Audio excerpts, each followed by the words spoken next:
का बड़ा आदमी बनने की दुआएं दी हैं, तुमने ताकतवर बनने की दुआएं दी, तुमने इज्जतदार बनने की दुआएं दी। क्या ही अच्छा होता जन्नती बनने की दुआएं दे देती, इबादत गुजार बनने की दुआएं दे देती, पंज वक्ता नमाजी बनने की दुआएं दे देती। अल्लाह अकबर। मां ने कहा था या अल्लाह अगर ये दोज़ख में गया तो मुझे तकलीफ हो जाएगी, ए मेरे परवरदिगार मेरे बेटे को इबादत की तौफीक दे देना। कहना माँ ये दुआ करके चली गई। उसके बाद बाप की तबीयत खराब हुई, फिर मैं बाप की खिदमत में आके लग गया। मैं बाप की जिंदगी के आखिरी दिनों में बाप की खिदमत करता रहा। कहता फिर वो दिन भी आ गया जब बाप की सांसें खत्म होने वाली थी। मेरे बाप ने आवाज दी बेटे तूने आखिर में माँ से दुआएं ली हैं, आज आखिरी बार बाप के सीने से लग के भी दुआएं ले ले। अल्लाह अकबर। कहता तब मेरे बाप ने मुझे सीने से लगाया और लगाने के बाद कहा था बेटे इबादत की दुआ माँ दे के गई थी, लेकिन याद रखना हमने तारीखें पढ़ी हैं, बड़े बड़े इबादत गुजारों की इबादत शैतान ने छीन ली है, बड़े बड़े साजिदों के सजदे बेकार कर दिए हैं शैतान ने, बड़े बड़ों की रियाजतें छीन ली हैं शैतान ने। माँ ने सिर्फ इबादत की दुआ दी है। बेशक हो सकता है बेटे कि तू इबादत गुजार बन जाए, लेकिन तेरी इबादत को शैतान छीन ले। कहता आ मैं तुझे एक दुआ दे के जाता हूँ। कहा बाबा कौन सी दुआ? कहता मेरे बाप ने सीने से लगाया और एक जुमला कहा था या अल्लाह इसको दुआ इबादत की माँ दे के गई है, एक इबादत की दुआ ये बाप भी करना चाहता है। ए मेरे मालिक मेरे बेटे को ऐसी जगह इबादत की तौफीक देना जहां से शैतान का गुजर भी ना हो सके, शैतान पहुंच ना सके। कहता हजरत मैं उस जगह पे था जहां पर शैतान तो क्या उसकी नस्ल नहीं पहुंच सकती। तब हजरत सुलेमान ने कहा था फिर यहाँ कैसे आ गया? उसने कहा हजरत बाप के इंतकाल के बाद जब मन नहीं लगा मैं दरिया के किनारे घूमने के लिए आया। मैंने क्या देखा? खूबसूरत महल है। मैं इस महल के अंदर गया, फिर दरवाजा बंद हुआ, फिर पता नहीं था मैं कहाँ था, किसे चला गया, कितने दिन रहा। हजरत सुलेमान कहते हैं पता तू समंदर की तह में था, क्या तुझे डर नहीं लगा कि तू समंदर की मौजें डुबा भी सकती है? उसने कहा था हजरत जी जिनके साथ माँ की दुआएं होती है वो डूबा नहीं करते, अगर डूबते भी होते हैं तो किनारे लग जाया कर। नारे तकबीर, अल्लाह अकबर, या रसूल अल्लाह, जिंदाबाद जिंदाबाद, अल्लाह अकबर, अल्लाह अकबर। ये माँ बाप है जी जी जी। ओ यार इनकी दुआएं ले लिया करो। बेशक मरा फिर या किसी किसी के गले में हजरत इतना मोटा तावीज है, इतना मोटा तावीज घंटे के घंटे लटकाए घूम रहा गले में। मैं कहता हूं दावे के साथ सुबह शाम माँ बाप की दुआएं ले लिया कर, खुदा की कसम किसी तावीज की जरूरत नहीं पड़ी। और ये भी सुन लो जिम्मेदार जगह है, जिम्मेदार उलमा हैं और बड़ी बड़ी शख्सियतें मौजूद हैं। इनकी मौजूदगी में कह रहा हूं अगर माँ बाप नाराज हैं, उनका दिल दुखाया है तो ये दो लाइनों का तावीज क्या पूरा कुरान गले में लटका ले तब भी तुझे फायदा नहीं हो सकता है, नहीं हो सकता। और अगर माँ बाप राजी है सिर्फ बिस्मिल्लाह पढ़ के गले में डाल, खुदा की कसम सिर्फ बिस्मिल्लाह तेरी जिंदगी के लिए काफी हो जाए। वजीफे पूछे फिर या वजीफा बता दो, कैसे नींद ना रही, आगे कहां से? अम्मा अब्बा की नींद उड़ाए बैठा और खुद वजीफे ढूंढ रहा है।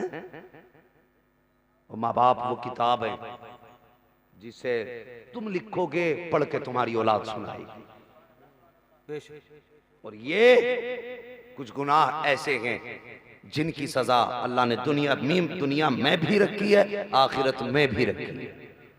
और उन्हीं में से गुनाह माँ बाप की नाफरमानी है, माँ बाप की नाफरमानी। आज बंदा जानते हो चिल्लों में जा रहा है, लंबे लंबे कह रहा मैं जा रहा हूँ तबलीग करने, अम्मा रो रही है घर में, वो तबलीग करने मरा जा रहा है। पता नहीं किन्ने फजीलत बता दी, अम्मा को रोता हुआ छोड़ के चिल्ले पे जा, मस्जिद में जाके सो, अम्मा है चटाई पे सोना सब लिए घूम रहे आप।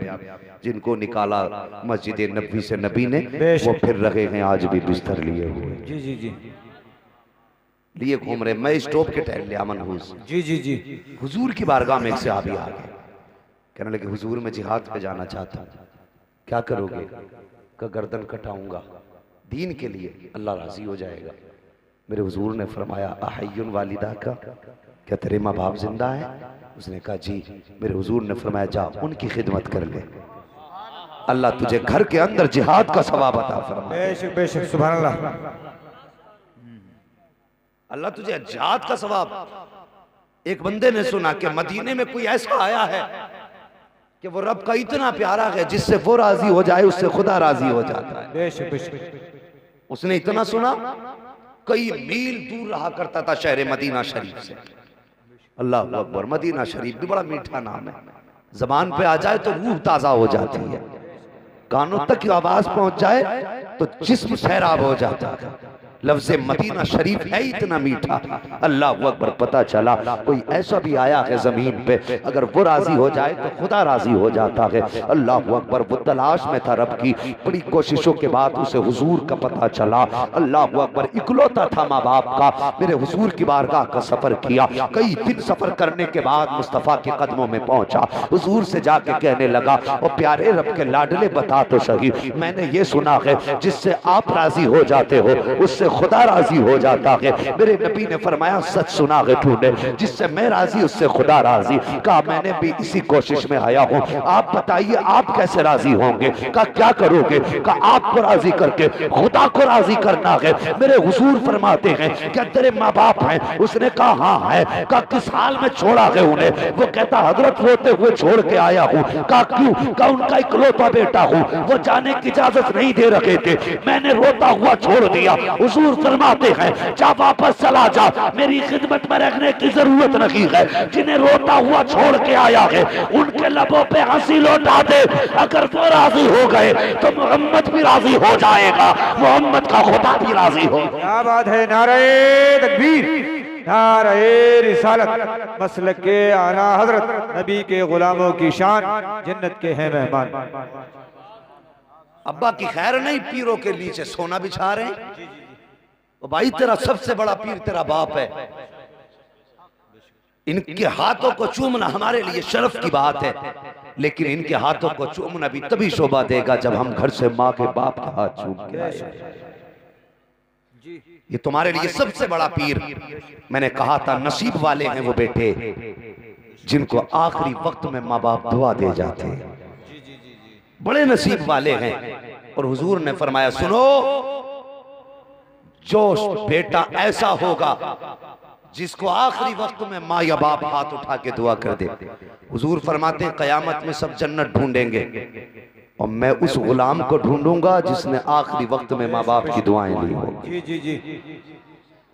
फरमाते तलाश करूंगा, तलाश करने के बाद हाथ पकड़ूंगा, अगर पापी भी होगा तो रब की बारगाह में लेके जाऊंगा, कहूंगा या अल्लाह ये वो बंदा है जिसने माँ बाप की दुआएं ली हैं, माँ बाप की खिदमत की है। आका फरमाते हैं उसके गुनाह बख्शवाऊंगा, वहां से हौज़े कौसर पिलाऊंगा, उसको पिलाने के बाद उसको हौज़े कौसर का जाम पिलाऊंगा। अल्लाह अकबर। हुजूर फरमाते हैं अपने हाथ से पुल सिरात पे पार कराऊंगा। आका फरमाते हैं मैं उस वक्त तक सुकून से नहीं रुकूंगा जब तक उस बंदे को हाथ पकड़ के जन्नत में दाखिल नहीं फरमा दूंगा। सुभान अल्लाह, सुभान अल्लाह। बहुत और यार वो तो निहायत सस्ता सौदा बेच रहे हैं जन्नत का, हम मुफलिस का मोल चुकाएं, अपना हाथ ही खाली है। अल्लाह तौफीक दे। माँ बाप हैं तो आज जाना उनके कदम जरूर चूमना,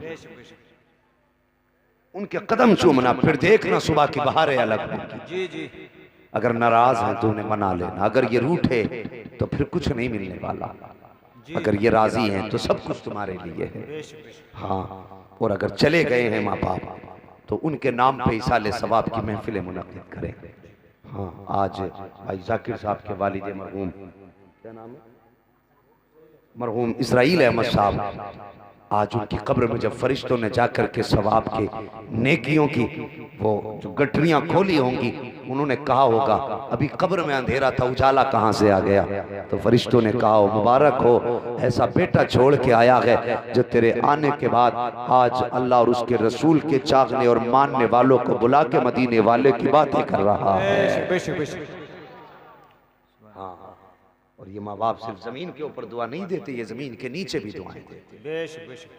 हाँ, जब पता चला होगा ना बेटों ने किया महफिल का इंतजाम, ये सवाब उनकी तरफ से है, तो फिर बाप के भी हाथ उठ गए होंगे, या अल्लाह मेरे बेटों ने मेरी कब्र का इंतजाम किया, मौला तो उनकी जिंदगी का इंतजाम फरमा दे। फिर देख जिसके हक में बाप दुआ कर दे, खुदा की कसम फिर तो बेड़े ही पार हो जाते।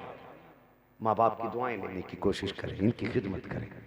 फरमाया गया वक़ज़ा रब्बुका अल्ला ताबुदू इल्ला इय्याह व बिल वालिदैनि इहसाना, तुम्हारे रब ने फैसला फरमा दिया कि तुम्हें इबादत सिर्फ अल्लाह ही की करनी है, और अल्लाह की इबादत के बाद जो काम करना है, फरमाया माँ बाप की फरमाबरदारी और उनके साथ हुस्न सुलूक से पेश आना है। क्या मतलब है? आप पूरी रात क़याम में खड़े रहिए और सुबह तुमने इस हाल में की कि तुम्हारे माँ बाप या तुम्हारी माँ या तुम्हारा बाप तुमसे नाराज है, अल्लाह पूरी रात की इबादत मुँह पे मार देगा। फरमाएगा जब तेरा बाप ही तुझसे राजी नहीं तो मैं तुझसे राजी क्यों हो सकता हूँ? इसलिए इबादत के साथ माँ बाप की फरमाबरदारी जरूरी है। करेंगे इंशाअल्लाह? इंशाअल्लाह। बोले इंशाअल्लाह। और मैं कहता हूँ अपने रब के करम पर भरोसा करके, हुजूर का उम्मती हूँ, इस वजह से फख्र से ये बात कह रहा हूँ। उनकी उम्मत में होने पे फख्र है मुझे, अपने महबूब की उम्मत में बनाया मुझको, शुक्र किस तरह करूं मालिक को मौला तेरा। मुझे नाज है मैं हुजूर का उम्मती हूं और उनके उम्मती होने के नाते ये बात कहता हूं कि आज अगर इन बातों में से किसी एक बात पर किसी एक बेटे ने भी अमल कर लिया, खुदा की कसम जिसके ईसाले सवाब के लिए ये महफिल सजाई गई है, उसका वो अमल उसकी और हम सब की बख्शिश के लिए काफी हो जाए। कोशिश करें, माँ बाप की खिदमत करें। हाँ, वो मुनव्वराना ने कहा था बुलंदियों का बड़े से बड़ा निशान छुआ, उठाया गोद में माँ ने तब आसमान छुआ। हाँ, कितना भी आप ऊंचे हो जाओ, खुदा की कसम जो बुलंदी माँ की गोद से नजर आती है ना, वो कहीं से नजर नहीं आती है। समझ रहे मेरी बात? अगर माँ है तो इज्जत करो, बाप है तो कदर करो। कभी ये मत समझना मेरे बाप ने मेरे लिए क्या किया, बस इतना समझ लेना वक्त खत्म मेरा, बस इतना सोच लेना अगर आधार में उसका नाम ना होता तो समाज में तेरा कोई वकार नहीं होता। सिर्फ इतना समझ लेना, बाकी तो एहसानात उसके बहुत हैं। अगर तेरी आईडी पे बाप का नाम ना हो तो बता तुझे समाज में कहां जगह मिलेगी? है कोई जगह? और उसका नाम तुझे माशरे में इज्जत देता है, उसका नाम तुझे माशरे में वकार देता है, उसका नाम माशरे में तुझे रहने की जगह देता है, समाज में तेरे लिए ठिकाना है तेरे बाप का नाम। बता जिसके नाम में इतनी पावर है उसकी जात में कितनी पावर होगी? समझे इस बात को और जरा गहराई से समझे। अगर उसका नाम इतना पावर वाला है तो जात कितनी पावर वाली होगी। बस मौला करीम मेरी गुफ्तगू पे पहले मुझे अमल की तौफीक अता फरमाए और उसके बाद पूरी उम्मत मुस्लिमा को अमल खैर की तौफीक अता फरमाए। भाई जाकिर साहब और इनके भाई मोहम्मद दिलशाद साहब, मौला करीम इनके दोनों भाइयों को, इन दोनों भाइयों को दिन दूनी रात चौगनी तरक्की अता फरमाए। माँ बाप की दुआओं से मौला इन दोनों भाइयों को माला माल फरमाए और जितने भी आए हैं सबको मुस्तफ़ा जाने रहमत का मौला करीम सदका अता फरमाए।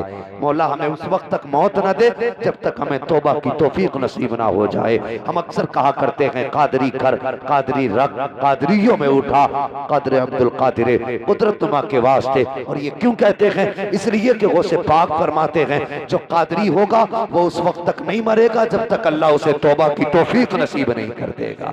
हाँ, बस कादरी रहिए, दुआएं करें। मौला करीम सबसे पहले हम सब की मगफिरत फरमाए और उसके बाद पूरी उम्मत मुस्लिमा की मौला करीम मगफिरत फरमाए। जो हुए अगलात उनको माफ फरमाए। रब्बे कायनात जिंदगी ने दिया साथ, फिर होगी मुलाकात। चमन रहा फूल खिलेंगे, जिंदगी रही फिर मिलेंगे। मुसाफिर हैं हम भी, मुसाफिर हो तुम भी, किसी मोड़ पर फिर मुलाकात होगी। फकीरान आए सदा कर चले, सदा खुश रहो ये दुआ कर चले। सारे लोग कलमा शरीफ पढ़ लीजिए, ला इलाहा